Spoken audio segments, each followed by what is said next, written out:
জামালপুরের সার্বিক বন্যা পরিস্থিতির উন্নতি হয়েছে, কমতে শুরু করেছে নদ নদীর পানি। ধীর গতিতে পানি কমায় বাড়ছে মানুষের ভোগান্তি। মঙ্গলবার দেওয়ানগঞ্জের বাহাদুরবাদ ঘাট পয়েন্টে যমুনা নদীর পানি 17 সেন্টিমিটার কমে বিপদসীমার 61 সেন্টিমিটার ও সরিষাবাড়ির জগন্নাথগঞ্জ ঘাট পয়েন্টে 11 সেন্টিমিটার কমে বিপদসীমার 103 সেন্টিমিটার ওপর দিয়ে প্রবাহিত হচ্ছে।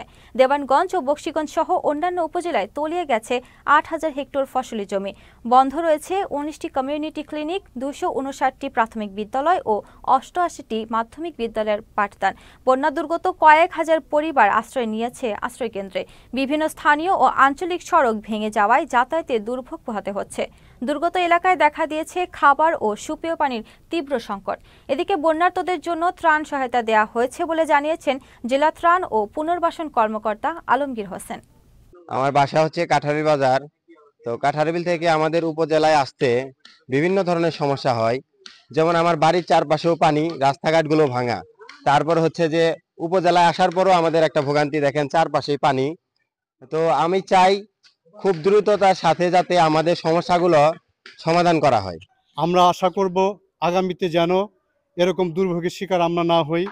একটি টেকসই বাঁধ, এই টেকসই বাঁধ হলে পরে আমাদের দেওয়ানগঞ্জের জনগণ, স্টেশন আছে, এখানে উপজেলা আছে, এই জায়গায় মানুষগুলো যেন নিরাপদে থাকতে পারে। হলকাচর, বালুগ্রাম, হ্যাঁ, রামপুরা, এই যে আমাদের এই যে ডালবাড়ি, এই আমাদের এই যে রেল কলোনি, হ্যাঁ, এগুলিতে সবই পানিতে ডুবে আছে। এখন ডুবে আছে যে আমাদের দেখার মতো কেউ নাই। আজকের প্রাপ্ত তথ্য অনুযায়ী প্রায় 27,000 পরিবার কিন্তু আমাদের পানিবন্দী আছে, এফেক্টেড, এবং তাদের সংখ্যার পরিমাণ প্রায় 80,000 লোক কিন্তু বন্যা কবলিত হয়েছেন। এবং আমরা সার্বক্ষণিক প্রশাসনের পক্ষ থেকে তাদেরকে মনিটর করছি।